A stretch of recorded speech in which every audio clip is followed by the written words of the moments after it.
Patay ang isang babae matapos saksakin ng kanyang live-in partner sa Agusan del Sur. Nagtalo ang dalawa dahil sa pag-iinom ng lalaki at sa pinag-awayang 200 pesos.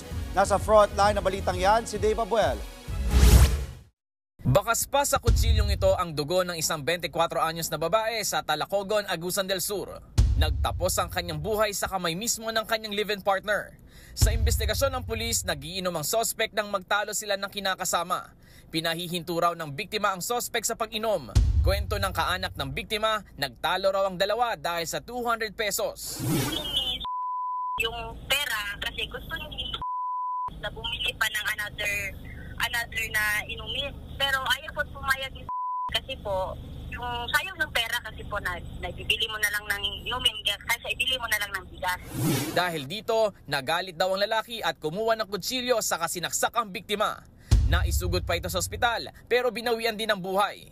Agad namang naaresto ang sospek na naabutan ng mga pulis sa kanyang bahay. Hindi siya sumuko, hindi rin siya tumakas.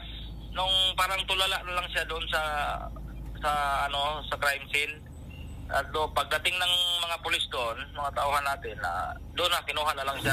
Nasa kustodiya na ng Talacogon Municipal Police Station ang sospek na naharap sa reklamong homicide. Nagbabalita mula sa frontline, Dave Abuel, News 5. Mga kapatid, Andre Felix po. Iba na ang may alam at may pakialam sa panahon ngayon. Para sa tuloy-tuloy na balitaan sa Frontline kahit weekend, mag-follow at subscribe sa social media pages ng News 5.